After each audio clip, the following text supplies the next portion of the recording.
sí.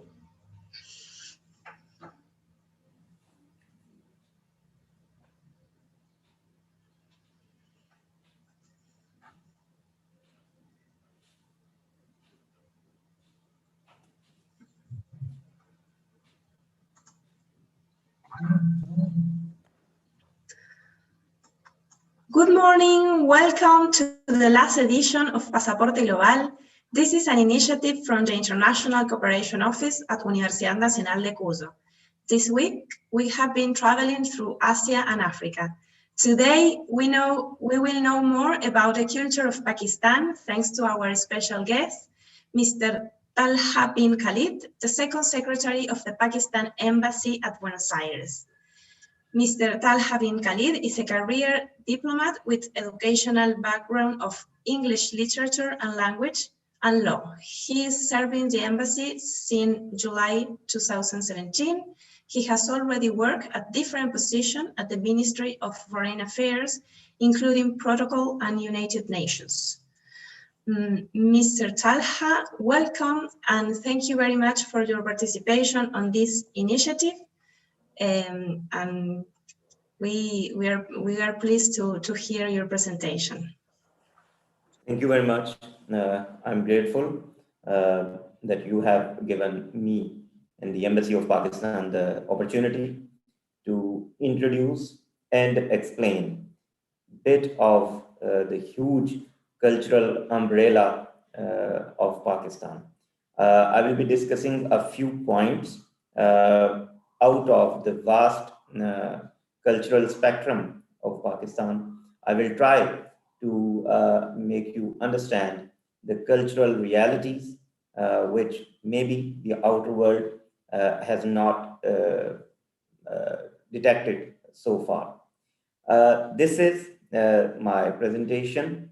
I have named it Pakistan Colors of Culture because for my humble understanding, I cannot define Pakistani culture in one issue. So these are only a few colors of my culture. This is the official flag of Pakistan. We have divided this flag in two colors. Green is the color of harmony and faith, and white is the color of peace. And this upward moon and star represent development and the urge towards prosperity. This is our political map. Right from the north, it is Gilgit-Baltistan, Kashmir. Then here it is Khyber Pakhtunkhwa. In the middle, it is Punjab, and then south we have Sindh and Balochistan. These are different parts, provinces, states of Pakistan. He is our father of the nation, Muhammad Ali Jinnah. He was barrister, lawyer by profession, and he led the political, totally democratic and political struggle for the creation of Pakistan 72 years back. This is my understanding of culture. I have taken this definition from a great anthropologist of last century, Edward B. Taylor. He says that culture is a complex, which includes knowledge, belief, arts, laws, customs, and any other capabilities and habits acquired by a man as a member of society. So this is the thing, in fact, around which my presentation revolves. Pakistani culture is a beautiful unity of art, attitude, food, faith or religion, behaviors, customs, rituals, languages, and beliefs. These are again the 5-6 parts of Pakistan which combine to make a full picture of Pakistan. These are roots of Pakistani culture, in my opinion. My presentation will be revolving around these 5 points: centuries-old history, regional synchronization, local realities, ground realities, weather conditions, beliefs, and faith. When we talk about centuries old history, it means that Pakistani culture is not product of last 50, 60, 70, 100, 200, 500 years.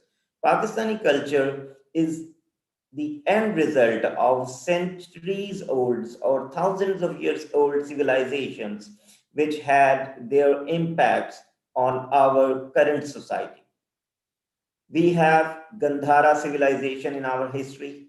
We have Taxila civilization in our history. We have Harappa civilization in our history, Mohenjo-daro civilization in our history. And in the most recent past, like 200, 300 years back, we had Mughals civilization. And then since 1857, we had the British influence on our culture. It is interesting to know that Buddha civilization was born, developed, and flourished in the territory, geographical territory of Pakistan. And when we talk about this Taxila, this is the oldest known university of any human civilization on face of this earth. So this is a proud feature of custom, culture, civilization of Pakistan, that we have such rich amalgamation of historical civilizations. These are some artifacts we have discovered from our geological sites related to Gandhara civilization. These are Buddha manifestations, like both religion has their main statuses in our civilizations. This is a statue, a craft of Buddha in northern Pakistan, a city which we call Sawat. Here it is engraved on a mountain. This is Taxila, what I was talking about. These are all its like designs, which we have right now in our geological sites. Again, from Taxila. Then this is Mohenjo-daro, a very old civilization for which we have traces in our province of Sindh. So these were the basic roots. First point of my understanding that Pakistani civilization, Pakistani culture has derived its roots from centuries and thousands of years old civilizations of history. Now, when we talk about regional synchronization, it means that Pakistani culture is not an isolated culture. Pakistani culture has at least influences from its neighbors, like from India, from Middle East, from China, Iran, and Afghanistan. Pakistani culture derives a lot of things from these neighbors as well. The example is languages spoken in Pakistan. Urdu is the national language. 7.57% of people speak Urdu as their mother tongue. Though it is a national language, but geographically, it is not spoken anywhere as a mother tongue. Then we have Punjabi, Sindhi, Pashto, Balochi, Saraiki, and other languages which are spoken widely in Pakistani culture. Third point is the local realities. Any culture, any living culture, any flourishing culture does not only depend upon its history or the neighboring influences, but the ground realities also play a very vital role in forming the end result, the shape of a culture. Same is the case with Pakistani culture. We have in our local realities independence from colonial system. In 1947, Pakistan was emerged on map of the world as an independent state, and it got its independence from British rule. It has deeply rooted, this reality has deeply rooted itself in our cultural system. Then our social structure. Pakistan is basically an agrarian society. We come from agriculture. Then we have other industries again relevant to this agriculture. So basically, in Pakistani culture, agriculture is a vital stature. Then we have traditionally joint family systems. Our culture, our traditions, our rituals, our formalities, our beliefs, our practices are closely connected with the concept of joint family system. People or families tend to live together in villages and in the cities, which help them a lot, as well as which have created some hindrances a lot. But this is the local reality that culturally Pakistani families tend to live jointly. Then, a very important part of Pakistani culture, this is a new thing in our culture, that we have bravely fought against extremism and terrorism. Uh, the important thing is that Pakistani society has paid the highest price of fight against terrorism in the world. More than 1 lakh civilians of Pakistan and members from armed forces have sacrificed their lives. Our infrastructure, our economy, our trade, all aspects of Pakistani society has paid a great price for the peace of world at large. This has created highest ranks of liberalism, tolerance, and friendship in Pakistan, which have come as a result of fight against extremism. So it has become a very important part of Pakistani society, Pakistani culture. Then coming to weather conditions, Pakistan has a very beautiful amalgamation of different geographical statures. We have high mountains in our territory, like the world's second most top mountain is in Pakistan. We call it K2, Karakoram 2. Then we have green meadows, plains. We have vast deserts in Pakistan. One of the most beautiful deserts of the world, we call it Thar, is in Pakistan. And then we have blue beaches. So these weather conditions play a very important role on culture of Pakistan.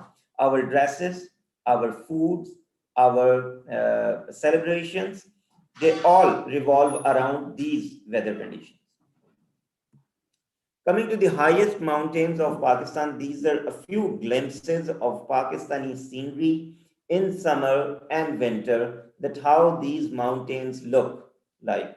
A very interesting feature is that a lot of Argentine mountaineers annually visit Pakistan to go to these areas.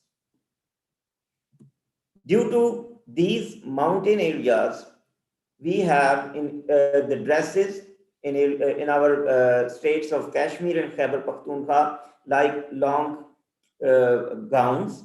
Due to these extreme weather conditions on the mountains, these are a few glimpses that how people wear.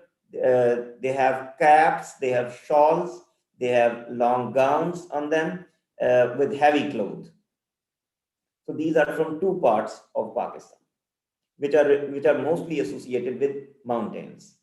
When we talk about green lands, green plains, Punjab and some areas of Sindh are famous basically for its agriculture. And these are a few photographs or few snaps from our green areas, from our agricultural areas, agrarian societies. These are huge, these are vast. And due to these geographical conditions, we have specific attire. This attire, like soft clothes, and then something for men, something to wear, some piece of clothes to wear as a turban on head. These are light clothes as compared to the clothes worn by people in mountainous areas. Then we have the deserts of Pakistan, like I explained earlier, that these are the magnificent, huge deserts in the world, and very beautiful as well. These are a few examples, a few stances of our deserts. And in accordance with these specific geographical and weather conditions, we have specific dresses as well. First, I will also show some beaches of Pakistan. In Sindh and in Balochistan, two provinces of Pakistan, we have such beautiful untouched beaches. People need to discover these beautiful sceneries yet. So these are mostly natural. These are the dresses of Sindh, as I mentioned earlier. The people who live in deserts, they wear shawls on them to cover their faces and heads from sand, from other weather conditions, and the ladies wear these long and like airy clothes uh, with beautiful stitching of glass work and thread work on them, then specific uh, caps for the males of Sindh. These are again a traditional attire which is adopted in these areas centuries back, not a new thing. And these are some dresses of Balochistan, where we have beaches and sands as well. So again, according to the weather and geographical conditions, sands and beaches and light or things like this, people used to wear airy and wide clothes. The last part of my ideology of culture is belief and faith. This beliefs and faiths design the outline of culture of any country. They devise the boundaries of the culture of any country. It includes religious harmony, humanity, folk rituals, music, dances, arts, and sports. I cannot uh, disassociate music, sports, dances from beliefs and faith, because all these things united to give us a big picture that what is status of belief and faith in a culture of a country. I will start with Pakistan's stance on religious harmony. These are a few examples. We have on our right side of the screen two mosques. First one is the Faisal Mosque and the other one is Lahore's Badshahi Mosque. In the middle, we have three beautiful stances. The upper one is a temple, centuries, thousands of years old temple in Pakistan. Middle one is an Anglican church. The lowest one is again a temple in capital city of Pakistan. And then on the other left corner of the screen, top one is a Sikh Gurdwara. Middle one is again a Sikh Gurdwara in Pakistan. And lowest one is again a church of Pakistan. Pakistan, as I mentioned in the civilization part, that Pakistani culture takes its roots from Buddha and Hindu civilization, culturally, like geographically. And today, Pakistan hosts huge variety of different faiths, different beliefs. It is a misconception, it had been a misconception that Pakistan uh, did not encourage diversity of faiths. But these are the glaring examples, today's examples, that Pakistani culture is host of different beliefs. We believe as a part of our culture that different religions, different faiths, different beliefs are beautiful part of the uh, of the cultural scenario of any country. And most recently, let me share a very good example of Pakistani culture that last year, government of Pakistan developed a corridor on the border of Pakistan and India to allow our Sikh brethren living in India to come to Pakistan, especially to visit their holy sites. We call it Kartarpur Corridor. The name of the place is Kartarpur. It is in Pakistan, and government of Pakistan has developed a specific corridor for our Sikh brethren visiting from India to Pakistan to that specific corridor. And one of these gurdwaras, this white one in the middle of the left side of the screen, is that Kartarpur Gurdwara or Kartarpur place of worship for our Sikh community. The other thing is humanity. The middle one photo is Malala Yousafzai, Nobel Prize winner, who fought for rights of the girls of Pakistan, who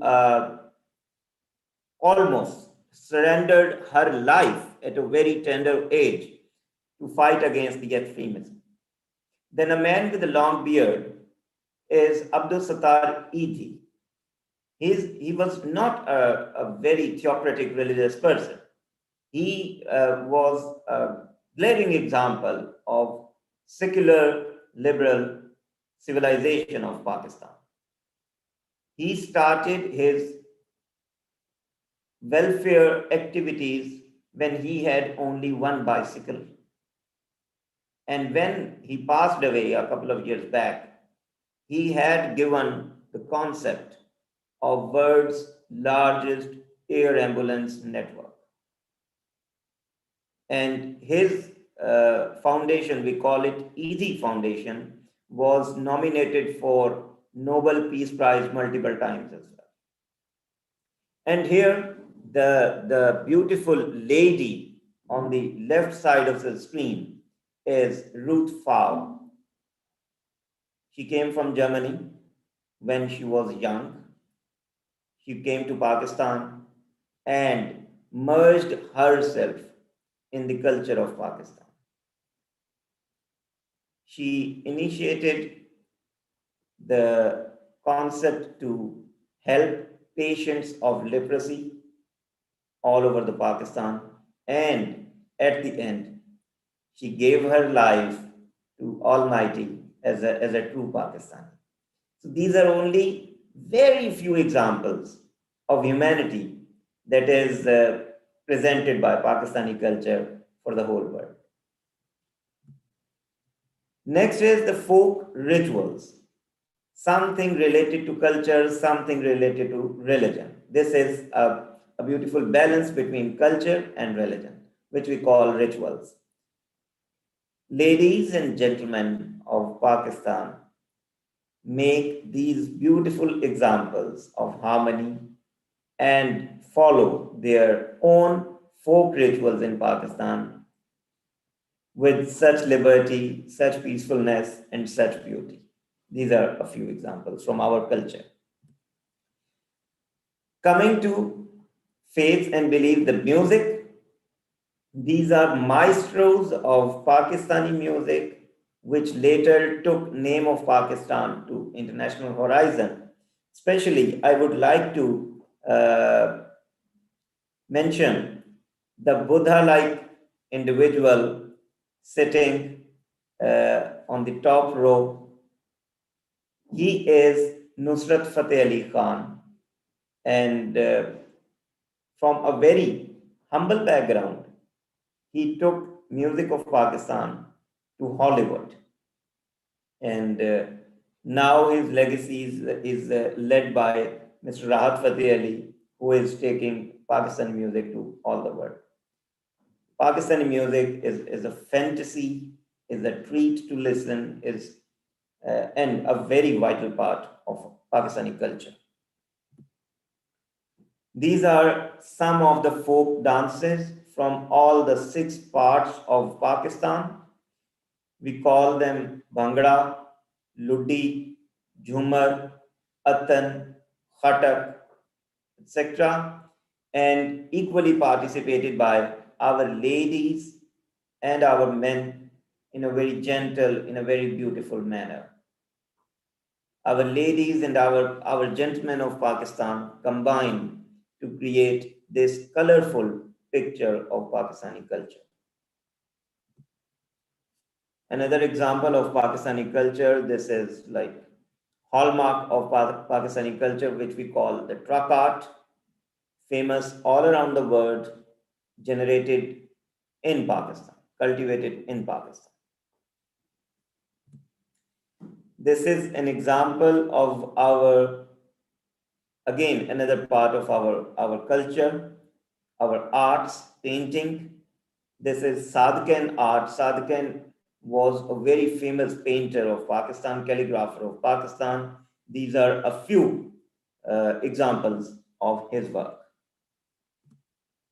A couple of examples from Gulji art. Gulji was another very big name of Pakistan. These are two of his masterpieces for your audience.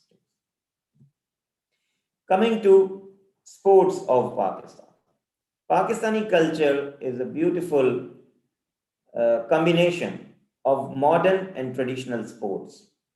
These are four sports of Pakistan in which Pakistan won the gold medals, World Cups.